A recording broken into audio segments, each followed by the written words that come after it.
Atong tukion ang kasinatian sa usa ka teenager nga babay sa South Korea nga nagsugod sa dihang 9 anyos pa siya.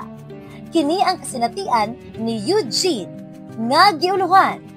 Libro nga angay basahon.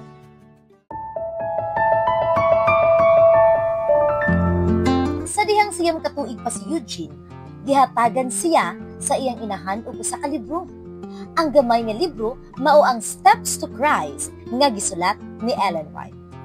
Sa wala pa ni ana, puro ra Korean nga mga libro ang nabasa ni Eugene. Apan gusto sa iyang inahan nga makakat-on siya og Ingles.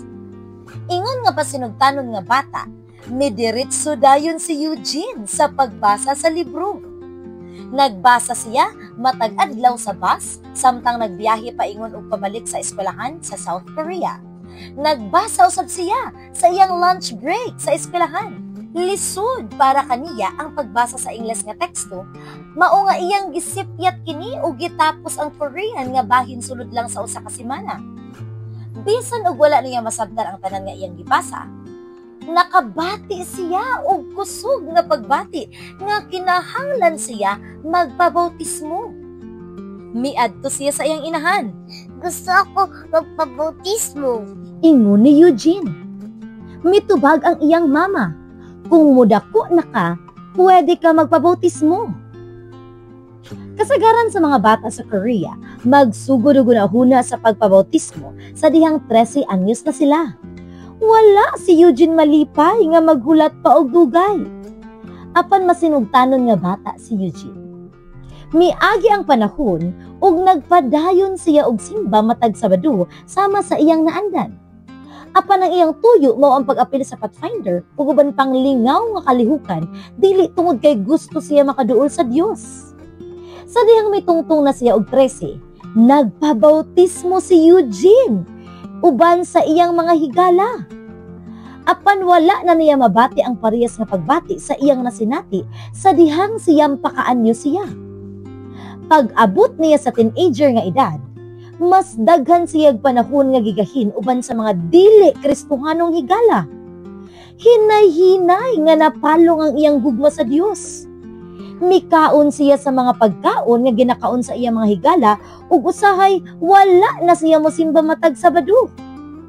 Misulod pagani sa iyang huna-huna ang mga pagduha-duha bahin sa paglungtad sa Dios. Apan sa usa ka ting-init, sa dihang 16 anyos na siya, may voluntaryo si Eugene og tabang sa usa ka programa sa ebanghelismo. Ang iyang buluhaton mao ang pagpangimbitar sa mga batan-on pinaagi sa paghatag og mga flyers. Walay bisan usa nga batan-on nga miabot sa unang meeting tungod sa iyang imbitasyon. Ug nabati niya nga napakya siya.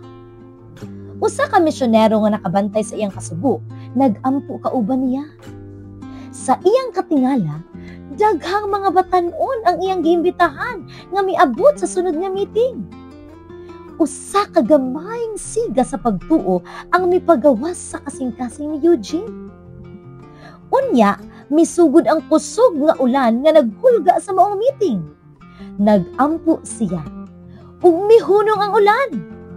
Napadayon ang meeting sumala sa plano.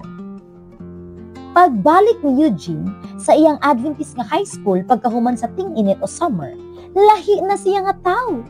Malipayon siya nga mitambong sa usa ka grupo sa pagampo nga gipanguluhan sa mga estudyante nga gitawag og kneelers nga magtigo matag Biyernes sa gabii human sa serbisyo sa pagsimba.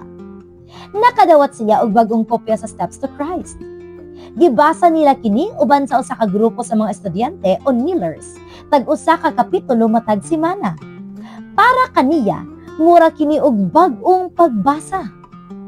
Miingon si Eugene, sa dihang una nakong gibasa, nabati gyud nako nga gusto kong musunod kay Jesus ug magpabautismo.